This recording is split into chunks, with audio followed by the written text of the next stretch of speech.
Précédemment dans la dernière vidéo de Niker. Et puis quand je sors avec une ligne sans chicane, non mais t'y crois toi? Parce que le pot il est homologué sans chicane, et que j'ai pas de chicane, car c'est une valve et la valve est fermée. Ah non, ils sont dans ce sens là.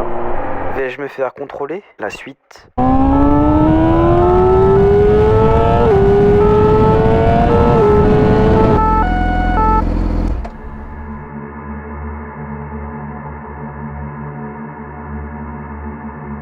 Mais bien sûr que non, que je ne suis pas fait contrôler, que j'ai pas fait de course poursuite. Ce n'est qu'un montage. Je suis assez fier de moi et de ma connerie. Cette vidéo elle est tournée après, parce que vous allez voir. Donc j'ai pas ma sacoche et j'ai pas la valve fermée parce que bah flemme.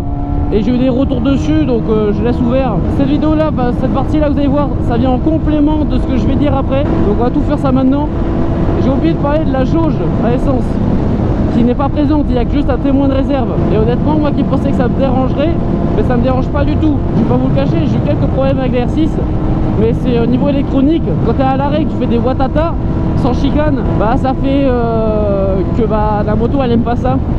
Et tu as un voyant moteur qui s'allume, alors c'est pas trop grave, faut le faire désactiver au concessionnaire. Apparemment c'est récurrent sur toutes les R6. Et la position au bout d'un an, bah en vrai, c'était le temps de reprendre la position sportive, mais ça va. Honnêtement ça va, moi je me sens bien dessus. Petite précision aussi, je roule toujours en traction control à 1, donc au minimum, et en mode A qui est le mode le plus fort. J'ai essayé le mode B, ça bride tellement la moto que honnêtement je vois pas l'intérêt. Bah, j'ai ma petite sacoche, elle est là, tranquille, on va au concessionnaire. Alors, on va doubler ça quand même.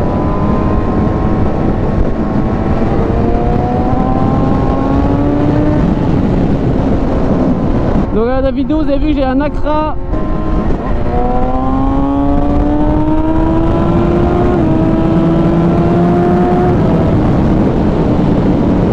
On ralentit bien évidemment. On se tape petit axel mais on ralentit toujours. Il y a du monde en face. On fait pas n'importe quoi non plus. Avec moi les balades c'est très chiant. Ah les gens ils doivent me détester quand on part en balade. Ouais, il est où le gars? Il est plus dans notre rétro. Bah ouais, je suis loin en fait. Donc cette moto, je l'ai eue, elle avait 6500 km. Je l'ai acquérée au mois de novembre. Elle a... Attends, 8000? Ouais, elle a 8400. Ouais, bah... J'ai fait même pas 2000 bornes en un an, je me déteste. Avec cette balade là, j'aurais fait 2000 bornes avec cette moto. Donc je peux pas vous faire un retour utilisateur comme un gars qui aurait fait 10 000 bornes avec. Mais moi j'en suis très content malgré que je m'en sers peu parce que bah, j'ai le boulot. Et que les peu de fois que je l'utilise, bah, c'est un kiff, regarde, mais c'est malade de ouf. C'est trop kiffant. On a un son aussi, bon parce que je suis en ligne complète, hein. Mais on a un châssis de ouf. Là c'est précis, je la mets où je veux. C'est impressionnant. Impressionnant. En plus il fait beau. Il fait beau. On aime ça quand il fait beau. Donc c'est un peu dur hein, pour ceux qui sont pas habitués à de la sportive. Moi je trouve ça va encore. Pour la sportive on a connu pire hein. Avec le petit shifter en up c'est génial. Pas en down c'est dommage mais on peut le mettre. Au pire ça coûte 600 balles, bon c'est cher hein. Mais après t'as le up and down, tu passes les vitesses à la volée et ça doit être un régal. J'hésite à la mettre en boîte inversée par contre. Parce que comme j'aimerais faire de la piste, il faut faire de la piste. Pour les peu de fois où je vais l'amener sur piste, c'est-à-dire jamais.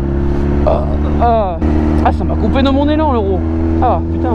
Donc j'ai pas changé de train de pneus forcément, mais je vais échanger pour du Power GP parce que bah bon ça accroche hein, mais bon je suis pas en confiance avec ces pneus depuis le début que je l'ai. J'ai pas le même ressenti que ce que j'avais sur les R3 avec des Patlax, avec les S22 de chez Bridge.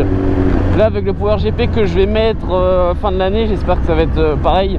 Mais bon on kiffe quand même, la principale c'est pas celui qui fait plus de kilomètres hein, et celui qui roule le plus vite en moto hein. C'est celui qui profitera le plus. Donc cette moto comme je disais j'en suis très content.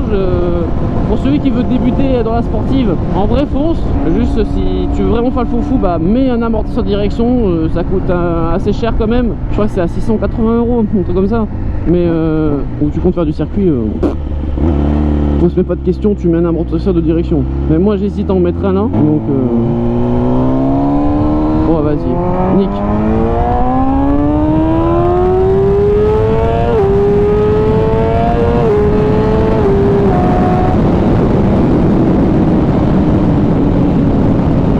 J'ai la sacoche. Je peux pas me cacher sous la bulle. Et au fait, retour utilisateur de la bulle. J'en suis putain de content et j'ai fait le bon choix Je voulais pas une bulle dite sprint qui s'arrête comme celle d'origine. Moi je voulais une bulle style Ducati, c'est-à-dire plus CP endurance pour les trajets et pour la sacoche. Honnêtement j'ai le vent qui me saute bien au niveau du casque quand je suis un peu penché, quand j'ai la sacoche. Donc franchement c'est génial.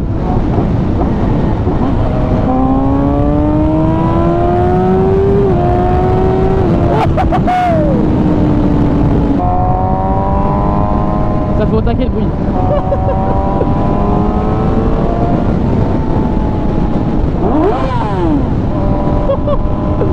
Sa gueule, c'est n'importe quoi. Je sais même pas si vous m'entendez, c'est un scandale cette moto. C'est incroyable. C'est ma moto de rêve en plus. C'est ma moto de rêve.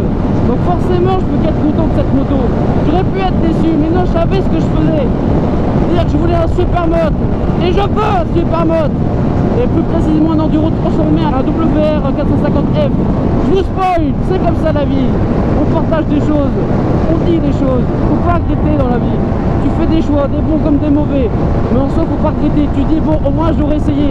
Et là, la RC, j'ai essayé, j'en suis ravi.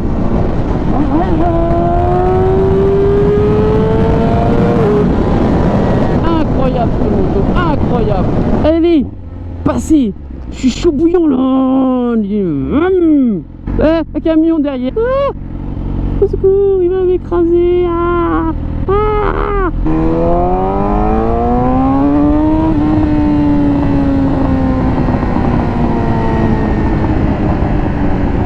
Merci.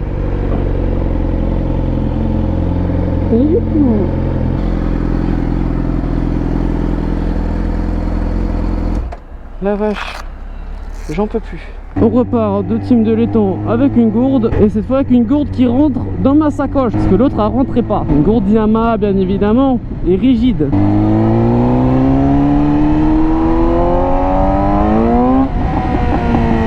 En vrai la sacoche je m'y fais petit à petit.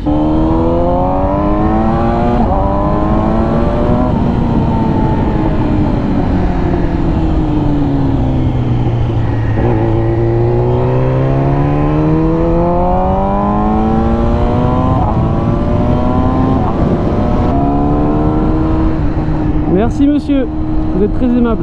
Oh merci. Cette moto en ville, pour en avoir fait de temps à autre, quand je m'ennuyais, j'avais du temps à perdre et j'avais des couilles à cramer, bah ça se fait hein. Ça se fait facilement. Mais ça chauffe quoi, ça chauffe à mort. Ça fait pour hein. Mais bon, mais c'est faisable. Et est-ce qu'il y a nos amis les gendarmes? Ce sont quand même nos amis, ils sont là pour nous protéger sur la route.